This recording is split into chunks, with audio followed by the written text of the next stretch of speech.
नमस्कार लाडक्या बहिणींनो, मिस्टर करू या मराठी यूट्यूब चॅनलवर तुमचं स्वागत आहे।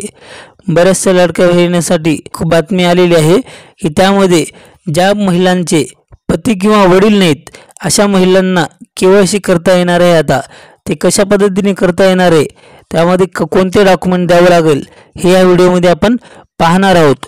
व्हिडिओ जर आवडला तर व्हिडिओला लाईक करा आणि अशाच नवनवीन व्हिडिओ पाहण्यासाठी आपल्या चॅनलला सबस्क्राइब करा।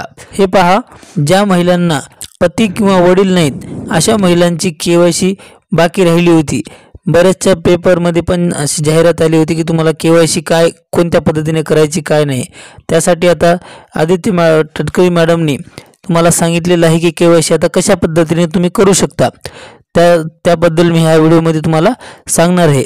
ज्या महिलांनी आतापर्यंत केवायसी केली नाही त्यांनी करू नका, म्हणजेच ज्यांचे पती आणि वडील नाहीत अशा महिलांनी जर केवायसी केली नसेल तर करू नका। केली असेल तर आता काही त्याला पर्याय नाही, पण केली नसेल तर करू नका, कारण त्यामध्ये आता एक नवीन ऑप्शन येणार आहे की तुम्ही ते कशा पद्धतीने तुम्ही केवायसी करू शकता। कारण तुमची जे केवायसी वडील किंवा पती नसल्यामुळे तुम्हाला केवायसी ही वेगळ्या पद्धतीने करावं लागेल, कारण त्यासाठी काहीतरी डॉक्युमेंट द्यावे लागणार आहेत।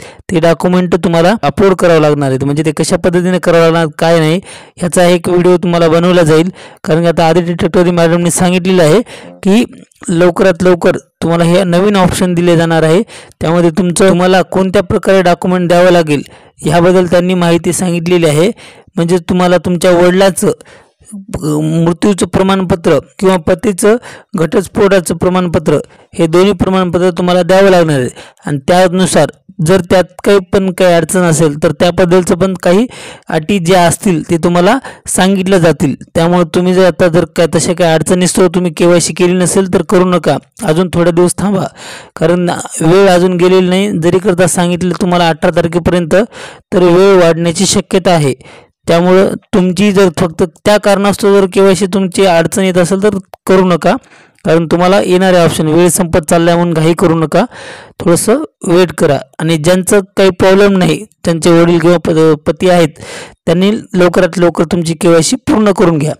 पेंडिंग फक्त त्याच महिलांना थांबायचं आहे ज्यांचे वडील किंवा पती नाहीत अशांना। जे काही अडचण असेल ते तुम्हाला ह्या व्हिडिओ लवकरात लवकर तुम्हाला बनवून तशी अपडेट दिला जाईल। त्यामुळे आताच तुम्ही केवायसी कसल्याही प्रकारची करू नका। थोडंसं इतके दिवस थांबलं तसं अजून काही दिवस थांबा, 8 दिवसापर्यंत तुम्हाला लवकरच ते अपडेट येऊन जाईल आणि केवायसी तुम्हाला कशा पद्धतीने करायची ही तुम्हाला पण सांगितलं जाईल। तशी जर काही अपडेट आली तर तुम्हाला लवकरच कळवलं जाईल। व्हिडिओ जर आवडला तर व्हिडिओला लाईक करा आणि अशाच नवनवीन व्हिडिओ पाहण्यासाठी आपल्या चॅनलला सबस्क्राईब करा। जय हिंद, जय महाराष्ट्र, धन्यवाद।